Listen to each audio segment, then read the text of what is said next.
هو المجموعة اللي معاهم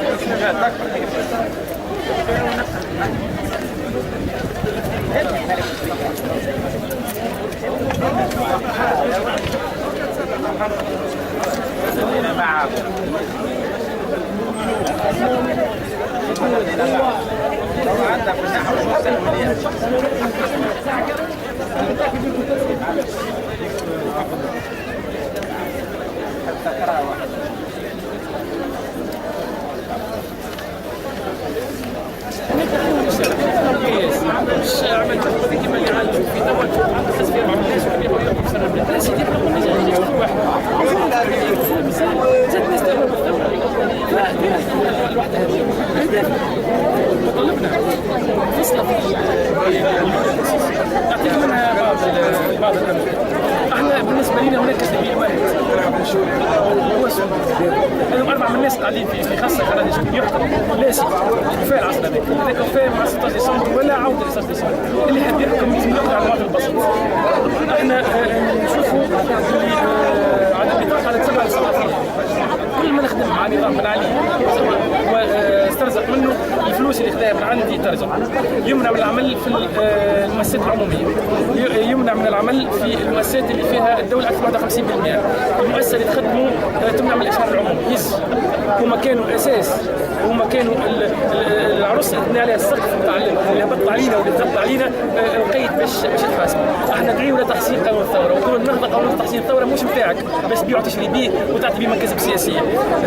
احنا نطالبوا طرد السفير لاي بلاد لا تحترم شعبها، لاي بلاد يضرب فيها الشعب بالرصاص، لاي بلاد لا بصحاش على اتفاقيه مناطق التعليم. احنا نطالبوا بتدقيق الضريبه الاكثر 5000 اكبر ثروه في تونس. ان احنا نطالبوا بفتح ارشيفات البنك المركزي، لكن الناس اخذت قروض وما رجعتهاش فلوس هذيك، فلوس ولدي، فلوس بابا خدم عليها وفلوس ولدي اللي جاي تفتح ويصير التدقيق فيها.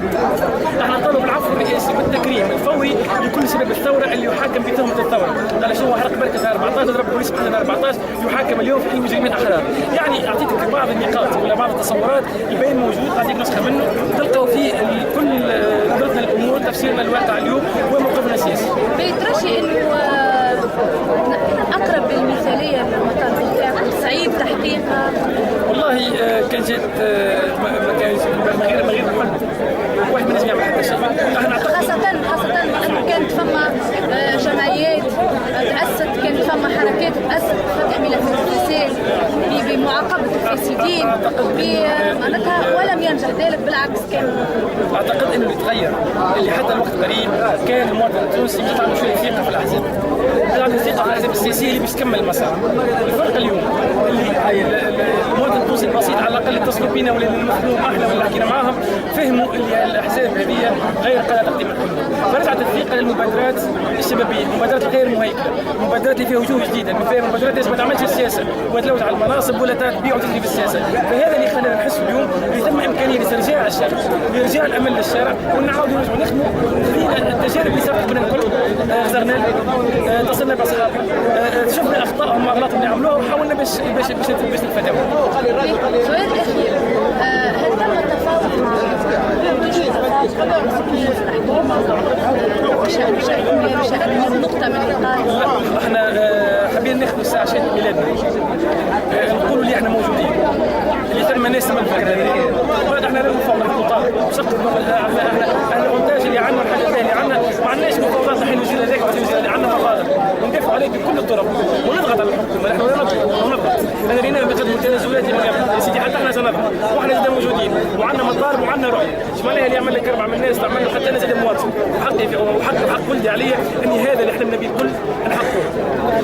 فخصمنا على الاقل هو الحكومه اليوم هي نطالبوا منها اليوم، ما نجموش نطالبوا من اللي عارض، رغم ان عندنا رسائل واضحه في البيان نتاعنا لاتحاد الشغل، عندنا رسائل واضحه للمجتمع المدني والمعارضه بان نعتبرهم كلهم شركاء في الجريمه في وضع السنه اليوم.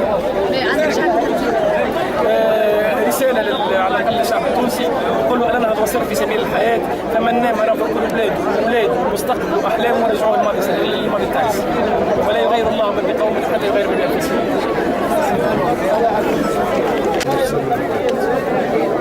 الناس قدامك الله يعطيك الصحة. هم نفس الأهداف الفكرية جينا باش ندعموك ونساعدوك. مرحبا بك. تفضل غير قدامك والناس قدامك. لا ما نمنعوش حتى. لا مش منع، احنا بالعكس ندعم. أقل وجه.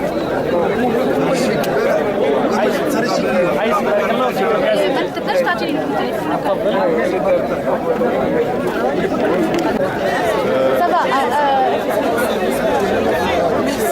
علاش جيت هنا؟ احنا جينا كتنسيقيه تاع قوى الثوره اللي متكونه من العديد من الاحزاب والجمعيات والمنظمات والشخصيات الوطنيه والمستقله، ندعم ونساند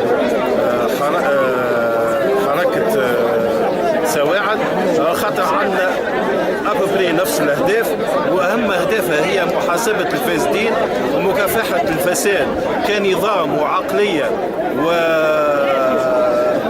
وممارسه وثقافه، وكونه احنا باش نتصداو ان شاء الله ونكافحوا الفساد هذاك كما قلت لك كنظام، ونحاولوا باش نحلوا ونكشفوا ملفات الفساد، ونطالبوا الحكومه هذه من فتح الارشيف البوليسي السياسي والارشيف رئاسه الجمهوريه والارشيف نتاع وزاره الماليه وارشيف وزاره العدل باش نتمكنوا من الاطلاع على الوثائق هذه، ونتمكنوا باش نفتحوا ملفات الفساد هذه ونقوموا بمحاسبه الفاسدين.